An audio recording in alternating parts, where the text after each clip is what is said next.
on there right now. It's just us viewing, but it should show up. So I don't have to say, I know this is small, but I want you to go to your contacts, and we want you to go to your college. Nice.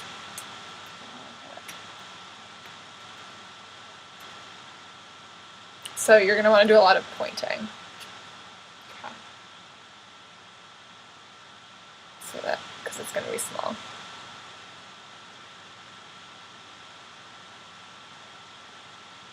That looks good.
All right, good evening and welcome to Admissions Live, the weekly web show for college admissions professionals. We're part of the Higher Ed Live network, where we're all about digital development and professional empowerment. We've got Sheila Shabbat on tonight's show, and we're talking about leveraging LinkedIn to support your alumni volunteer programs. Sheila's going to present all sorts of tips and tricks and some of the new features on LinkedIn that you might not have seen yet. I want to get right to the show, but we can't do that without giving a shout out to those sponsors that make Admissions Live possible. Admissions Live is sponsored by Welcome to College, who believe it's all in the visit and have created web and mobile applications to help institutions measure and manage their most critical recruitment tool, the college visit. Send them an email with the top 10 reasons prospective students should visit your campus this fall, and they will add it to your profile page on Welcome to College. Email info@welcometocollege.com. Admissions Live is sponsored by Zinch, the preferred destination by over 3 million students to research schools and scholarships and to showcase themselves as more than a test score. Over 1,000 colleges and universities around the world partner with Zinch to attract and enroll best fit students on the largest college search social network in the world. To learn more about Zinch, email outreach@zinch.com or tweet @socialadmission. Admissions Live is sponsored by Integral, the creators of the Schools app on Facebook. Check out their webinar series about how private social networks can increase yield and retention. That happens tomorrow at 2 p.m. Eastern Time and every Wednesday at 2. We're sending out a tweet with that link now. And last but never least, Admissions Live is sponsored by Scavenger, a Google-funded mobile game about going places, doing challenges, and earning points. 61% of students at Duvall College had a positive impression after playing Scavenger. Have you tried it yet? All right, thank you so much, sponsors. I want to get right to our show tonight. I have one of my very close friends and colleagues, Sheila Shabbat, joining us. She's the Assistant Director of Alumni Admissions Volunteer Programs at RIT. She's been in admissions for over 5 years, and she's spent the past 4 years developing RIT's Alumni Volunteer Program from the ground up. So she has a lot of experience. She's spoken at a number of higher ed conferences about developing alumni volunteer programs, but she's here tonight to talk about something different. She's talking about new communication features and alumni tracking methods using LinkedIn. So we're going to dive right into it. Hopefully we're going to show you some things that you have not seen before. So I want to welcome Sheila onto the show. The beauty of being at RIT is that we can do this together. So hello. Hi. Welcome. Thank you for being quiet for the beginning. No problem. So do you want to just give folks a quick intro to your program and what you've been doing with our volunteers? Sure. My background, I've been building the program for 4 years, as Ashley has said. Our volunteer program has over 400 active volunteers, and one of the unique things about our program is we are housed both 50% in alumni as well as 50% in admissions. So it is a unique structure that you won't find a lot of other schools. So this will kind of vary depending on your structure and setup and if you're housed more in the alumni office or in the admissions office. But you can use it in a variety of ways, I'm finding, which is really cool. Yeah, awesome. So if your alumni volunteer coordinator does live in a different department than you and you're tuning in because you're on the admission side of the house, please share their information. I failed to mention that you can interact with us on tonight's show using the Admissions Live hashtag on Twitter. So if you're moving along and you have any questions for us, please, we'll be watching the Twitter hashtag and hopefully we'll have answers for you there. So we have a few things to talk about. Before we dive right into the new LinkedIn features, I want to know more about the challenges that you face in the alumni program, and if you could pick out what really frustrates you or what the biggest challenges are. I think let us know. Like number one challenge for most people working with alumni in any population is getting information out to them. That communication, outreach is always hard because there's so much information going out to people that to try to get in front of them is the biggest challenge. Another challenge we see is tracking all that information. jobs change. People move a lot more now than they used to, especially our new grads. And making sure it is up to date. I'm finding nice things in the LinkedIn system to be able to find the most recent information, because alumni don't always update their universities when they move or change jobs. I know I personally moved. It took me 3 months to update my address, and I work here.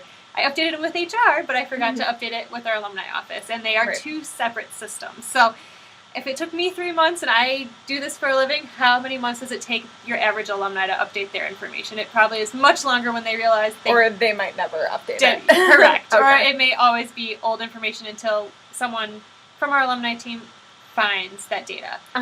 So this is a great resource to find accurate, up-to-date information, because this is something most people do keep more up-to-date. So quality of information, and then communicating with them. What kind of communications are you trying to send out or trying to reach alumni? Sure. Currently, whether it's email campaigns or social media or print mail is kind of taking a back burner, but we still do have our university magazine, which is a huge piece that most of our alumni are looking at, so that's something we don't want to forget. But those would be the main three. Okay. And what kinds of things are you putting in those communications? So what are you trying to get these folks to do for RIT? A lot of recruitment efforts, a lot of opportunities from college fairs, interviews, having them attend receptions, or other kind of one-on-one unique pairings that are popping up and becoming more important for students. Okay, yeah, so let's talk a little bit about LinkedIn. Personally, I haven't done too much with it. For me, didn't really seem like a top priority. When we're talking about prospective students in the admissions office, I was much more focused on Facebook and Twitter, YouTube as primary channels for communication. And I'm still not quite there with prospective students. I think this is a perfect fit for our alumni populations, which are using LinkedIn much more. So very much so. I use it very much as you use some of those things. I know alumni tend to be on Facebook, they tend to be on LinkedIn, versus some of our younger alums would be on Twitter, but a lot of older ones haven't really joined that yet, or haven't really jumped into some of the other newer features out there. Cool. So I don't know how many of you have seen recent updates. If you're like me and you don't check LinkedIn very often, I usually go there to make connections every once in a while, but I haven't been on the job search, so I haven't really used it for all of its power and for what it's worth in the job search end of things. I was very surprised to see some of the newer features that are available, and I do want to quickly talk about those, and hopefully we'll be able to show you. We're going to do some screen sharing here, but what I found out about LinkedIn after doing some investigation is that they have a lot of data. They have a whole lot of data about our people. Tons of information out there, and it's funny because most people think of LinkedIn as their professional profile and persona, but they are sharing a ton of information. Career paths that they've taken, jobs that they're doing, clubs or community groups they're involved with, and that's just kind of the beginning of some of the things they're listing. You know, there's all these other tabs where you can list your interests and activities and unique selling points. That's data that they're collecting. So compared to the kind of data that you're collecting on alumni in our own databases, how does that compare? It's, I think, much more accurate, because a student is gonna, or a student when they're making this as a senior, is gonna list everything they're involved in. Whereas sometimes alumni offices, and I know we are always working with our campus to get more information into that database to make it as accurate as possible.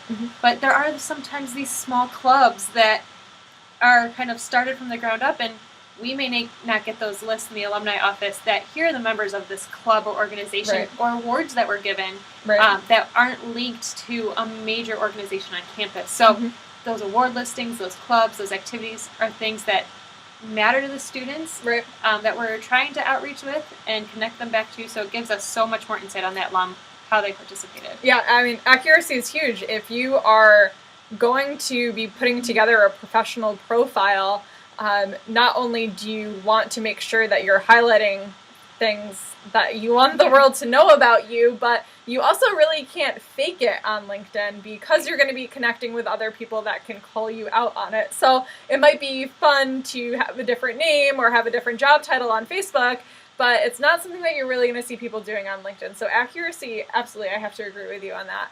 Yeah, and I think that the days of falsifying the resume are fading because of all of that.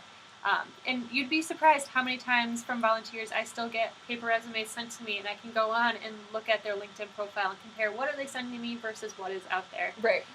And is there more information they're not sharing that would be really great for me to know? Yeah.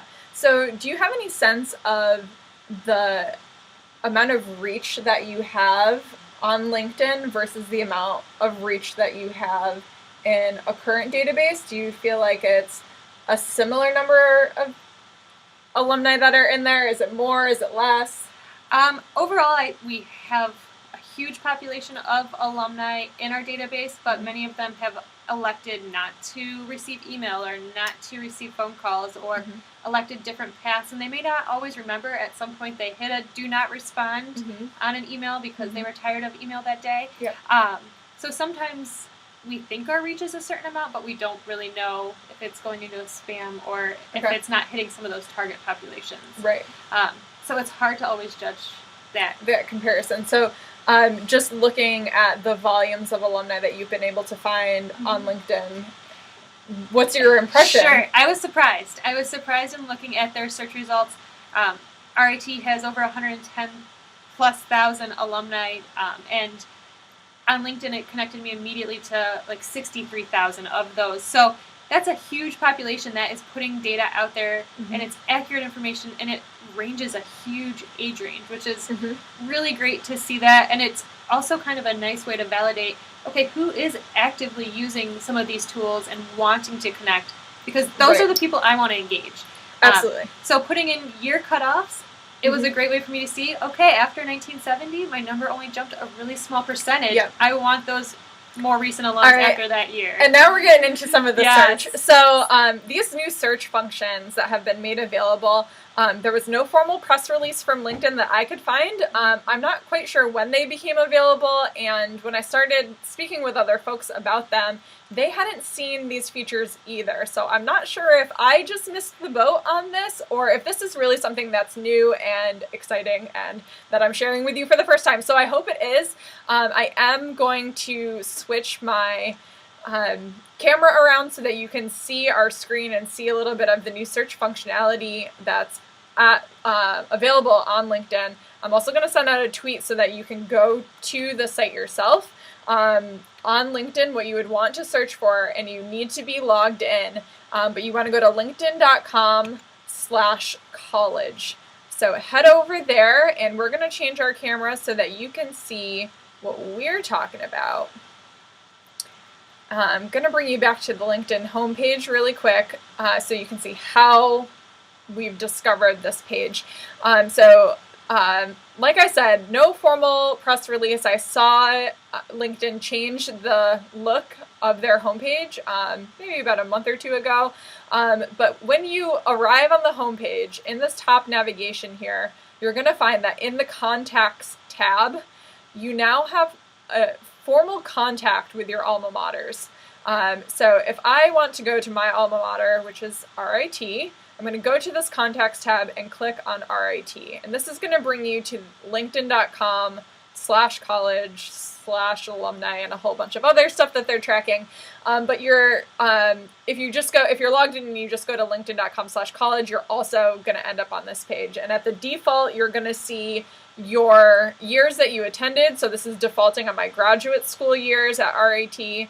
And it's showing you a bunch of really cool stuff that we want to share. So what the main search features on this page are, they're going to be where people live, where they work, and what they do. And it's dependent on these date ranges, but we can really open this up. So I want to let Sheila drive here and talk a little bit about what she's been doing. Yeah, so when I'm looking for volunteers, I always first, want to select a date range. So it's been really nice in here. They do give you an option to kind of go through and select whatever years you want to see. So I am going to start with 1970 because that's shortly after we relocated our campus to our current location. And then I'll leave it on 2012. And then also there is a box for you to include people with no dates. This is also important to include just because it will potentially jump your numbers. I know it did jump ours quite a bit. So it's a nice way to see what some of those people are doing. If they didn't list a graduation year, you can go in and see that. I also double check whether it's in our current alumni system or through their page to see did they graduate or did they just not list the dates, what was going on, to do a little extra validation, but it's all listed out there.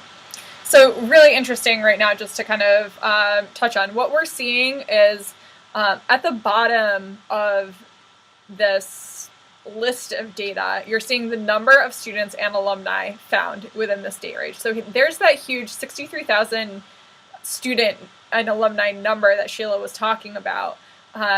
We're also going to see those people listed here. So now all 63,000 are here. You're going to have to do a lot more scrolling to get to all of them, but it will have your first connections kind of float to the top, which is great.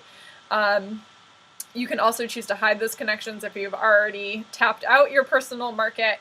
But within these data lists, we can kind of open up these a little bit more too. So walk us through what you might do with something like this. Sure. A couple uses I've found for using some of this data, it really varies on what I guess I'm targeting at that point.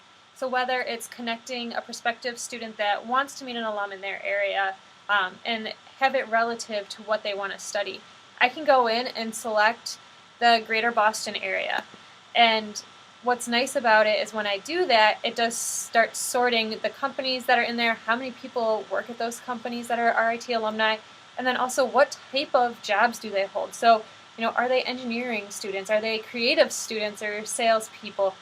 So I can try to match them a little bit more skill set wise, interest wise, so when they have a discussion and meet one-on-one, they can really communicate at a much higher level than if I was just picking names generally through our list. Awesome. So really, really powerful information here.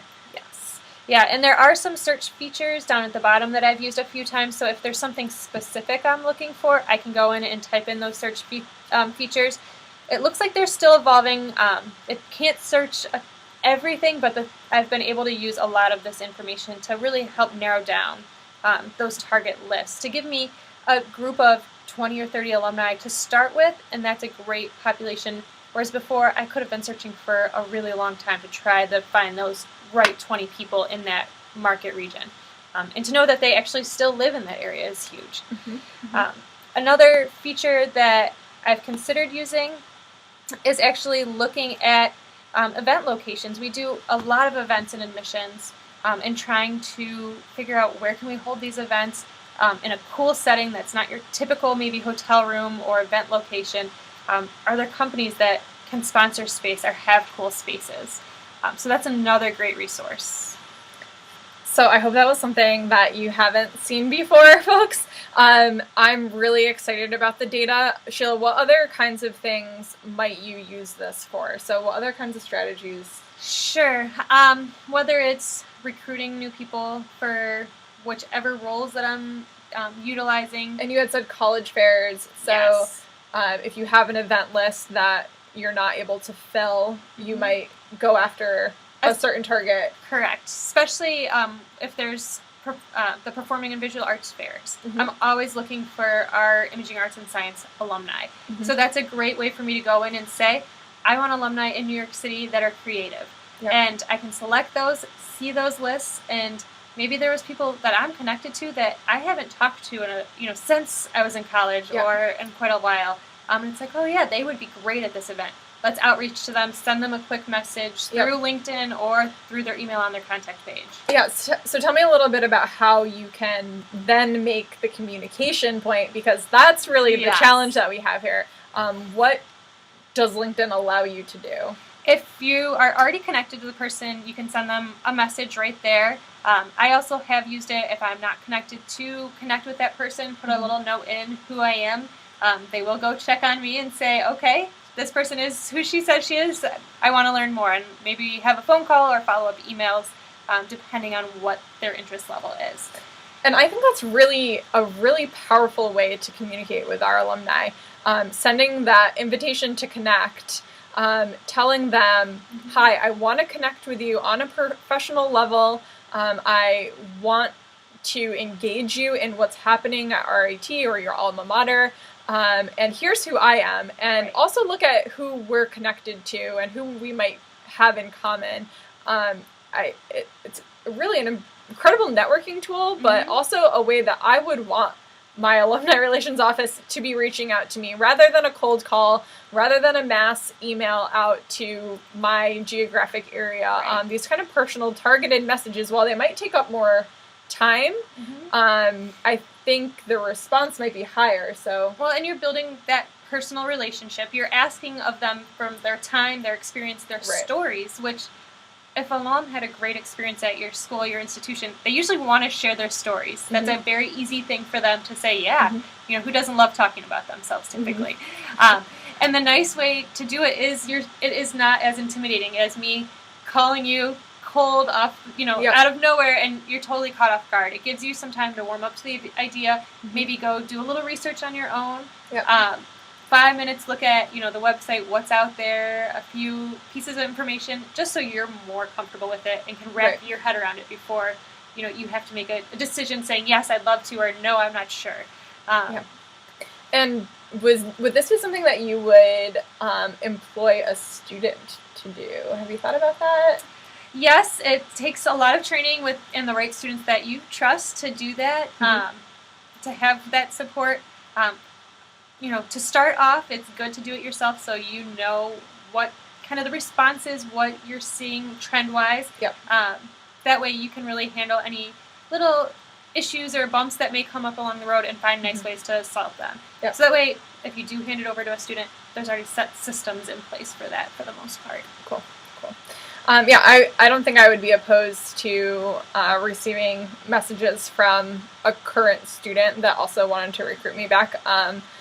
Now, I might just be very open to those kind of communications, maybe because of the position that I'm in, but I do honestly think that I would respond well to something like this kind of personal messaging if I'm putting myself out on LinkedIn and saying that I want to be contacted by people professionally. I think this is appropriate. So really cool, interesting stuff.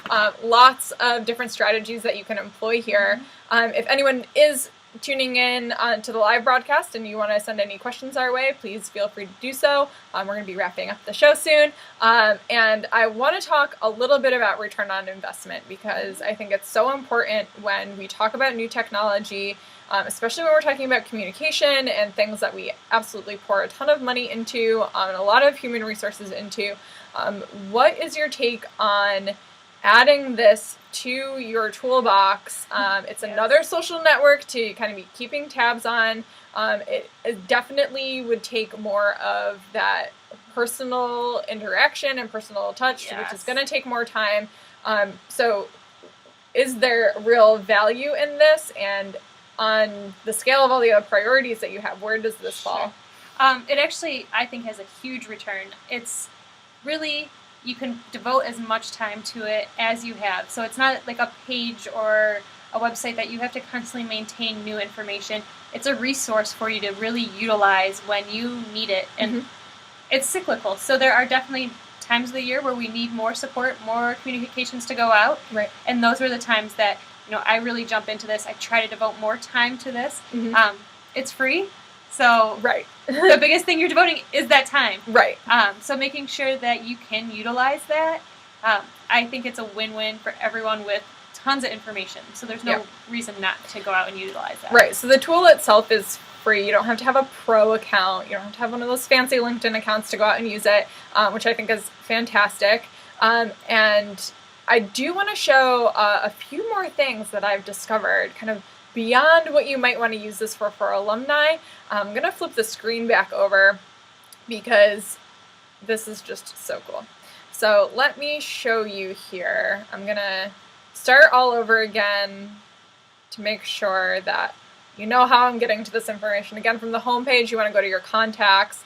You want to click your institution. Now, if you are not an alumnus of the institution that you work for, you're not going to see it here in your contacts, most likely. These are your alma maters that are showing up here. And I tested this with our director, who is not an alumnus. So he didn't have our institution listed here. You can still get to your institution by going to this Change Schools tab right next to the institution. There's some cool stuff going on here. In the Change Schools tab, you're going to see your schools. So the default's going to show up to my graduate school. I could also change it to my undergrad years, or the university that I studied abroad with for a summer that I list on my LinkedIn profile.